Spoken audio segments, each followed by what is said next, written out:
Hello guys and welcome back to the Traitors. Now, it's almost been an entire year since we last dipped our toes into the luscious waters that is the Traitors UK, but we're back for a brand new series, which means new episodes, new cast members, and a whole new game. And I am super excited to jump right back in and talk all things Traitors with you guys. Now, as you can see, obviously, we're back in the old format. I'm going to be doing recaps for this series of the Traitors. I was going to do watches as well, as if me reacting to it.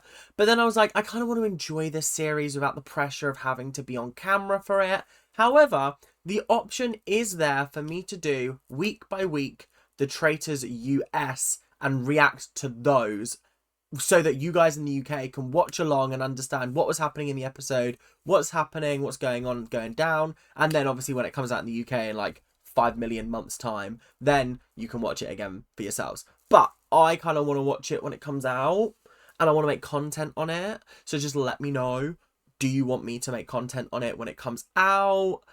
And if I don't, then I probably won't make content on it, because I don't want to then have to rewatch it and give you my second-hand thoughts. That's why I haven't done UK one even. It's up to you. I'm more than happy to do reviews / recaps of them and or reacts. If you want me to react to the episodes, I'm more than happy to do that. Just let me know down in the comment section. But enough whittering on. The game has begun, the traitors have been picked, and Claudia Winkleman still has her luscious fringe that people would kill for. So, without much further ado, let us get straight into the episode and let's start talking first impressions, shall we? So, the first thing that I have written down on my notes is Claudia stuns once more. And honestly, it was great. I was watching this with my friend and her family. It was incredible viewing. It was brilliant. I've watched the first 2 episodes, but obviously we will only be covering the first episode in this video.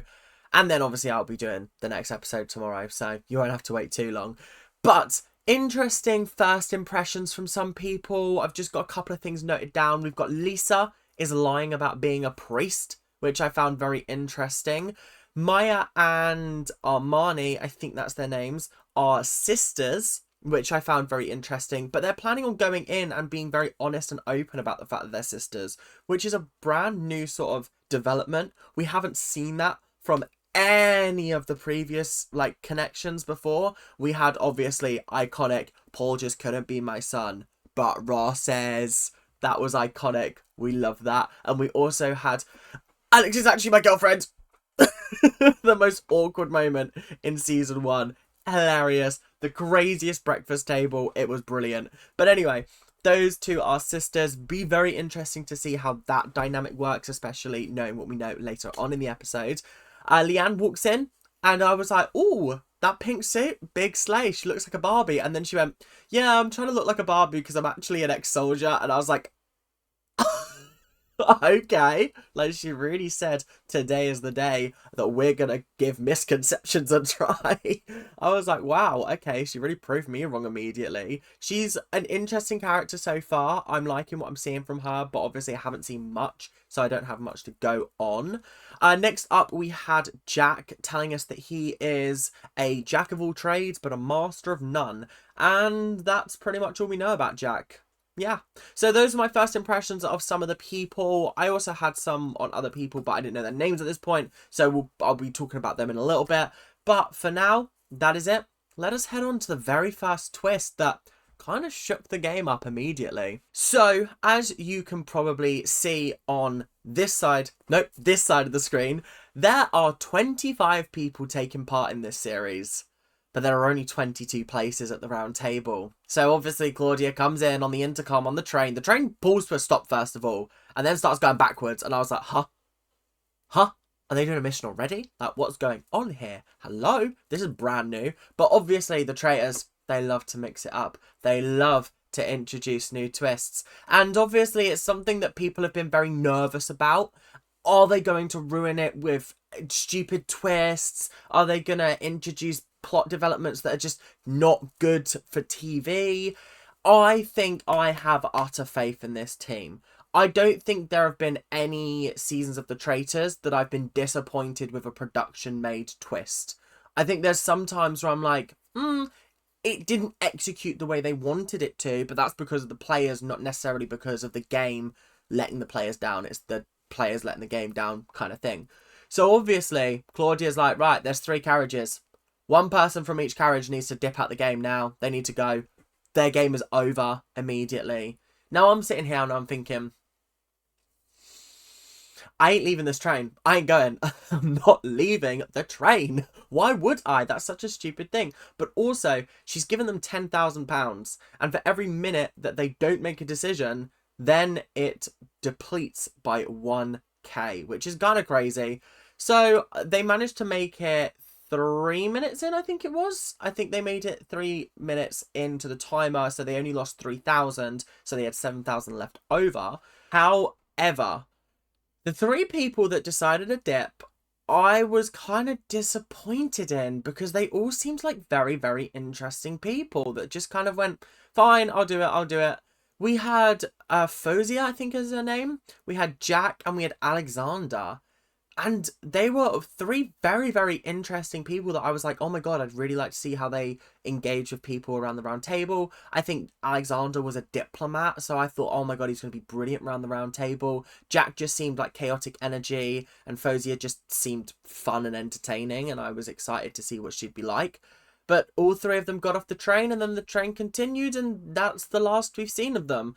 I am imagining that they are going to come back in a twist, or they're going to have a shot at coming back, and there's going to be like a challenge where they have to, whoever the winner is, like, gets to come back or whatever, or something like that. I don't feel like they would bring them to the castle and make them go through that whole thing just to cut them immediately, because they did that in the first series, and then Amos and Kieran, was it?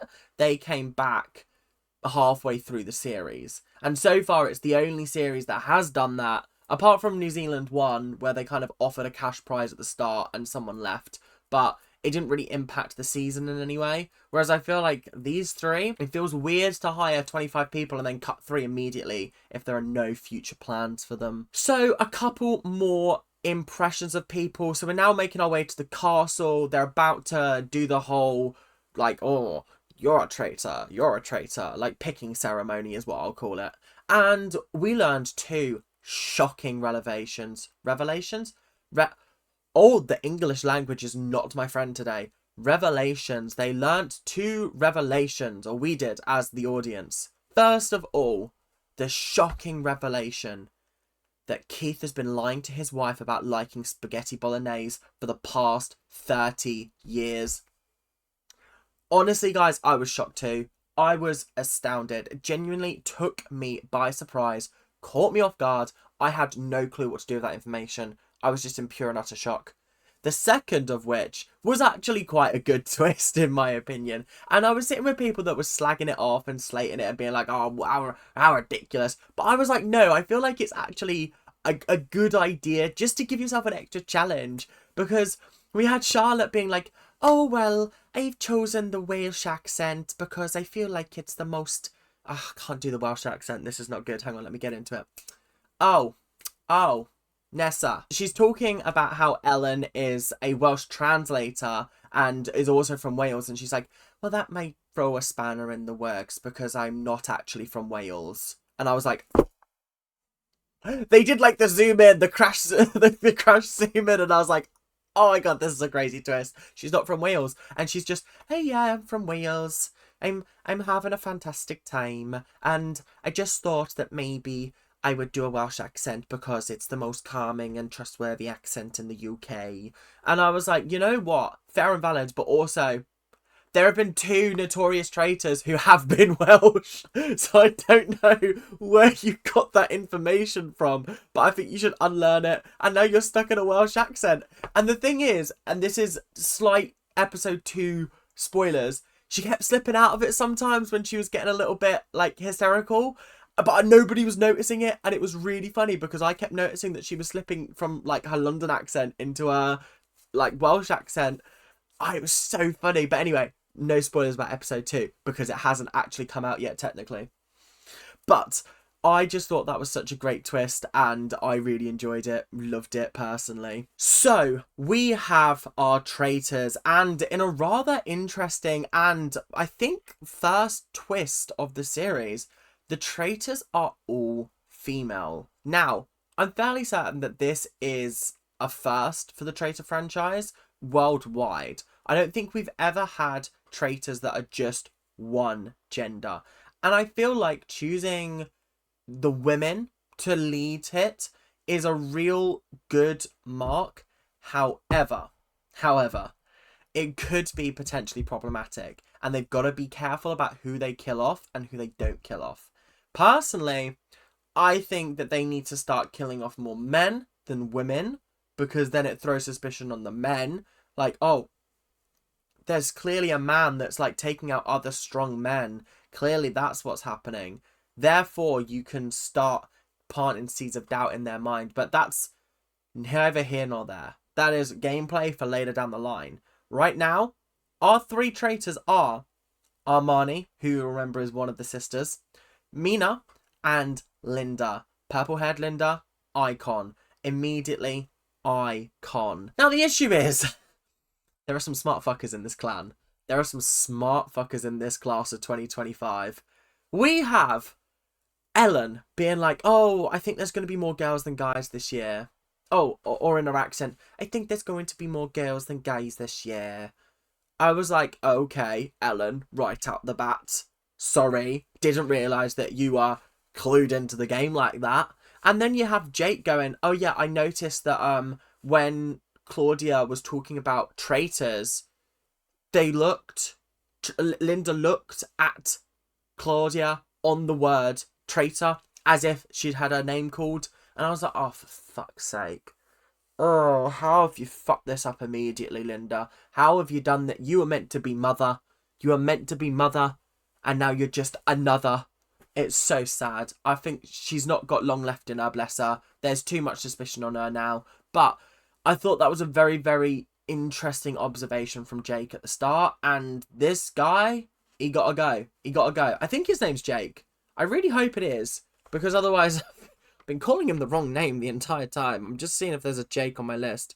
Oh, there is a Jake on my list. And yeah. There is a Jake on my list. Don't worry. So, we're heading up to Traitor's Tower, Traitor's Turret, whatever you want to call it. And we have our first meeting of Mina, Armani, and Linda! Sorry, my bad. That was a real bad part on my part. Anyway, brain, catch up. Now, one of the big twists this year, and they revealed this right from the get-go, and I was actually kind of surprised that they've decided to do this, but I actually think this is their best twist yet. Those who make it to the final will no longer have to reveal whether they are a faithful or a traitor. Meaning, when you get down to that final 5, you just gotta vote off of instinct.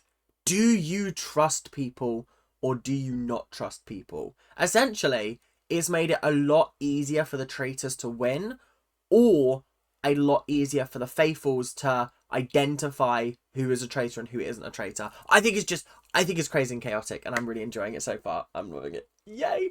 But they obviously had to decide on who to kill, who was going to be the first person to kill, and the 3 names they came up with were Nathan, Yin, and Kaz. Now, these 3 names were an interesting mix.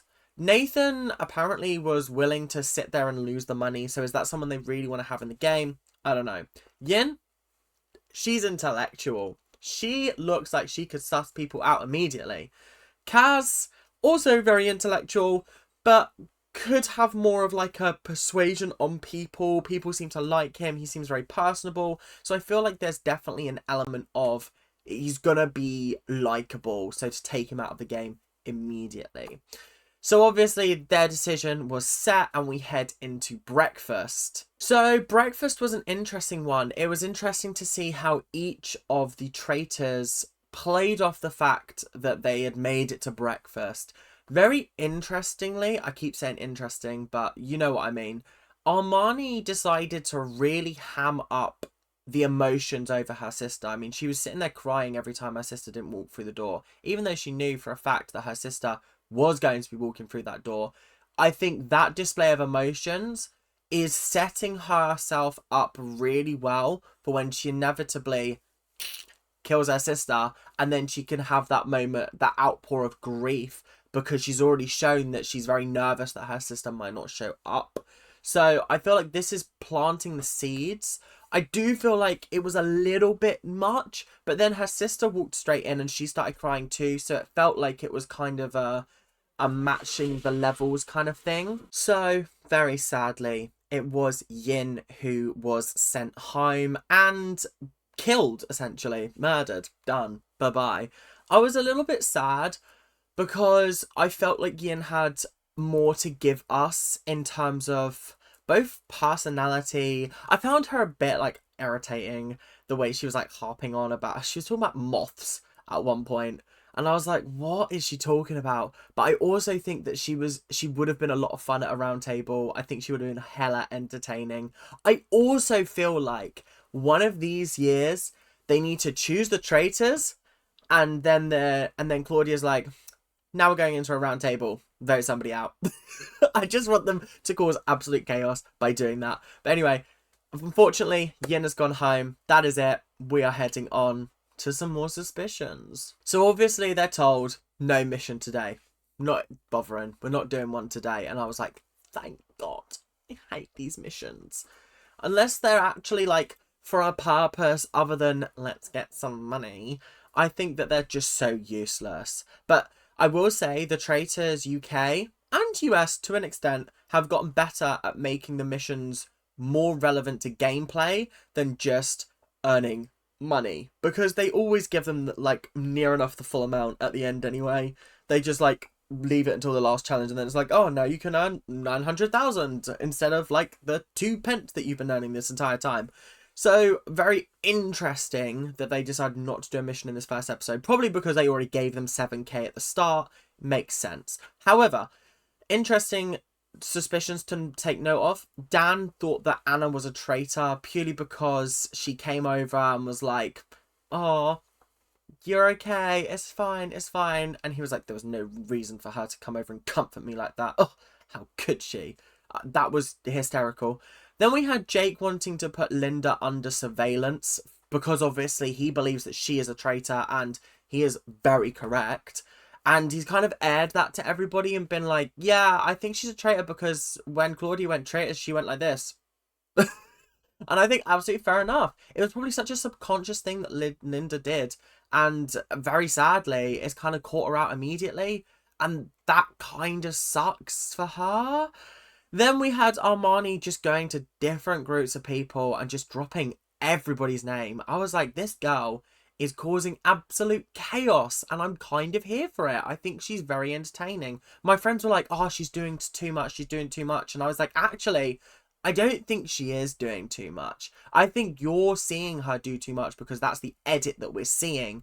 Other people could be doing the exact same thing, but because she's a traitor, she's getting that airtime, and therefore we're seeing her do the most. But the people in the castle probably don't think she is doing that much. I don't know. There's been no comments so far. I mean, to be fair, her sister's already been like, she acting different. Armani's acting different, and I don't know what it is. She's moving mad. She's moving in a way that is mad. I can't lie. So it'll remain to be seen whether Maya will get kicked out of the game. I think Armani needs to pull the plug on her sooner rather than later, but I don't know.